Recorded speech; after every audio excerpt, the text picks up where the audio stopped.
Everyone, good morning. কেমন আছো সবাই? আশা করছি সবাই খুব ভালো আছো, সুস্থ আছো। আর প্লিজ আমাকে ইগনোর করো, আমি জানি আমার অবস্থা একদম বিধ্বস্ত মনে হচ্ছে। এখন সময় সকাল 6:30 পৌনে 7টা হবে। দেখো রান্নাঘরের অবস্থা কীরকম হয়ে আছে। প্রচুর কাজ, মানে 6টা থেকে উঠে লেগে পড়েছি। বাড়ির সমস্ত কাজকর্ম সেরে এসেছি রান্নাঘরে। এখানে ফার্স্টে নিরামিষ রান্নাবান্না হচ্ছে। এখানে ব্রকলি, আলু, পেঁপে দিয়ে একটা সবজি হবে, যেহেতু আজকে দ্বাদশী। তো আগে নিরামিষ রান্নাবান্না সারবো, সেরে সেগুলোকে আলাদা করে সাইড করে রাখবো। রেখে তারপরে আবার আমিষ কিছু রান্না করতে হবে। তো সব কিছু আমাকে কমপ্লিট করতে হবে 9:30 থেকে 10:45-টার মধ্যে। এদিকে বসিয়েছি শাক, আর শাকটা আজকে আমি না খেয়ালে খেয়ালে কী করেছি, কাটতে ভুলে গেছি। যদিও যদিও এটা ওই বেতের শাক, আমাদের এখানে বতুয়ার শাক বলে আর কি, সেই শাক। তো নরম হয়ে যাবে, চিন্তা নেই।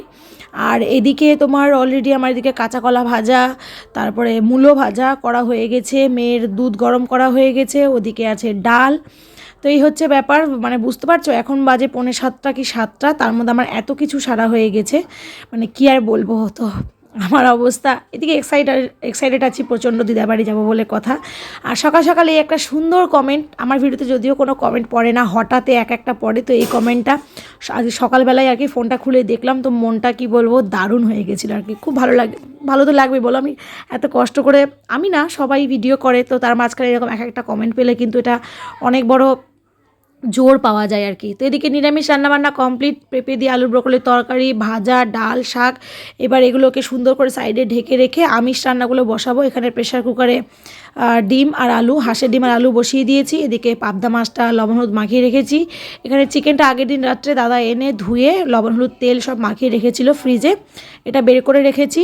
তো তারপরে আর কি আর বলবো, যে মানে সেভাবে কোনো ভিডিও করতে পারছিলাম না, যখন যেটুকু মনে পড়ছিল ক্লিপ নিচ্ছিলাম। এদিকে হাঁসের ডিমটা ভাজতে বসিয়ে দিয়েছি।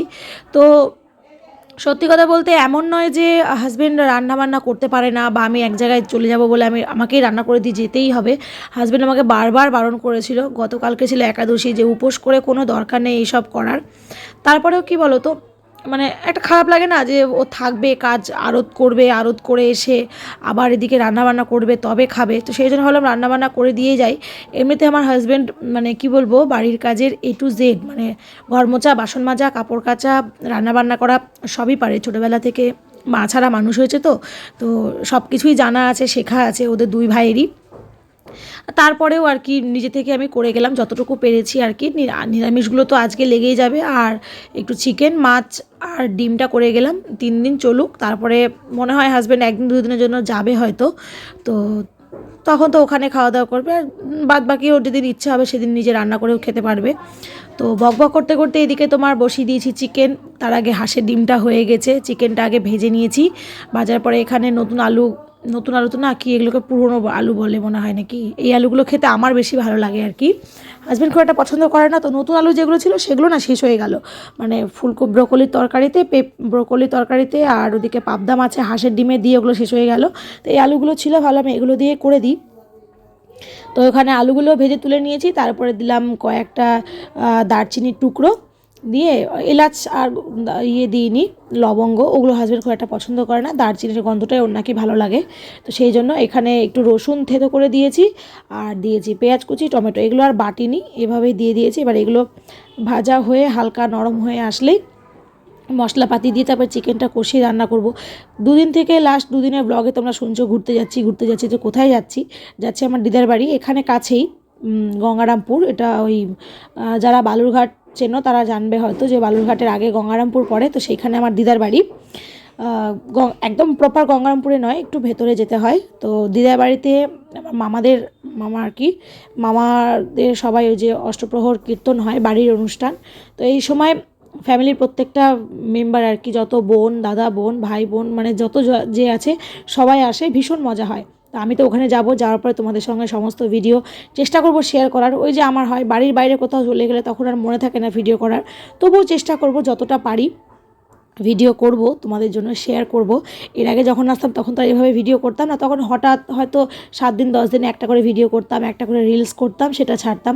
এখন আমি এবছর থেকে আর কি, নতুন বছর পড়ার আগে থেকে নিজেকে প্রমিস করেছি যে এখন রেগুলার চেষ্টা করব একটা করে ভিডিও দেওয়ার, সেই কারণে আর কি। তো যাক, এখানে চিকেন কষা কমপ্লিট, এবার ঝোলটা দিয়ে দিয়েছি, এটা ফুটলে নামিয়ে নেব। নামিয়ে নেওয়ার পরে রান্নাঘরটাকে ভালো করে পরিষ্কার করে মা মেয়ে খেয়ে নেবো, তারপরে হাজব্যান্ড আসলে হাজব্যান্ডকে খেতে দেবো। হাজব্যান্ড আবার যাবে স্কুলে, আজকে আবার মেয়ের ভর্তি আছে নতুন ক্লাসে, তো সেটার জন্য যাবে। তো এটা এবার ফুটুক, আর আমি এদিকে এক সাইডে কিছু বাসনও জমেছে সেগুলোকে মাজবো, মেজে তারপরে রেডি হব। আর চিকেনটা খুব বেশি আর কি ঝোল করব না, যেহেতু ও একাই খাবে, এখান থেকে অল্প করে আমাদের ও বাড়িতে মানে দাদার বাবা যেহেতু থাকবে, দাদাকে দেবো, আর বাদ বাকিটা হাজব্যান্ডের জন্য রেখে দেবো। তো তারপরে খাওয়া দাওয়া কাজকর্মের আর কোনো ভিডিও করিনি, কারণ ভিডিও করতে গেলে অনেক দেরি হয়ে যেত। অলরেডি এখানে 11:15 প্রায় বেজে গেছে, 11টার সময় বাড়ি থেকে বেরোতে হবে। তো এই যে রেডি, আমি হচ্ছে কি বলে ওই একটা জিন্স আর একটা পরেছি, কুর্তি পরেছি, শর্ট কুর্তি পরেছি, চুলটা বেনুনি করে নিয়েছি কারণ বাসে যাব, তো ক্লিপ করে গেলে না বাসের সিটে মাথা রাখতে খুব অসুবিধা হয়। এখানে মেয়েও রেডি, ওকে স্নান করিয়ে নিয়েছি।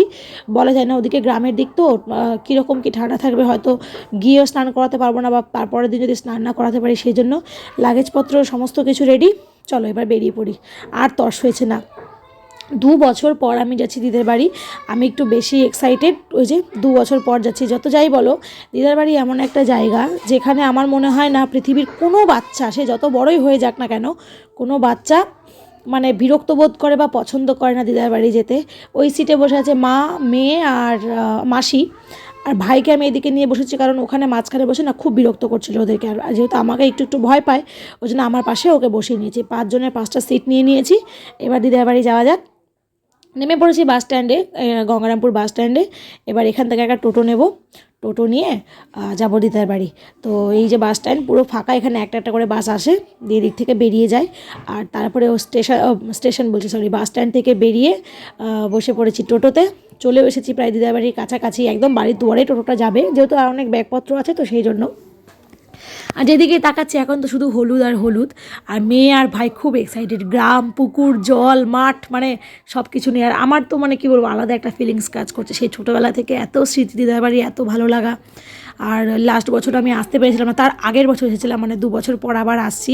তো বিশাল ভালো লাগছে, বিশাল আনন্দ লাগছে, এই হচ্ছে ব্যাপার। আর আমি দিদার কাছে বলে রেখেছিলাম 2-3 দিন আগে থেকে, দিদা তুমি আলুর ডাল রান্না করবে, আর হচ্ছে কি বলে আলুর শাক রান্না করবে, আলু ফুলকপি দিয়ে মানে ডাল যেটা দিদা করে, দিদা কোনো রকম এক্সট্রা কোনো মশলা দেয় না, জিরা আদা বাটা দিয়ে লবণ হলুদ দিয়ে প্লেন লঙ্কা চিড়ে রান্না করে। বা এদিকে বাঁধাকপি আলুর শাক আর ফুলকপি আলুর ডাল, মানে কি বলবো অমৃত। দিদার হাতে রান্না না, আমার মায়ের হাতে রান্না নো ডাউট খুব ভালো, তবে দিদার এরকম সিম্পল রান্না আমার খুব ভালোবাসি।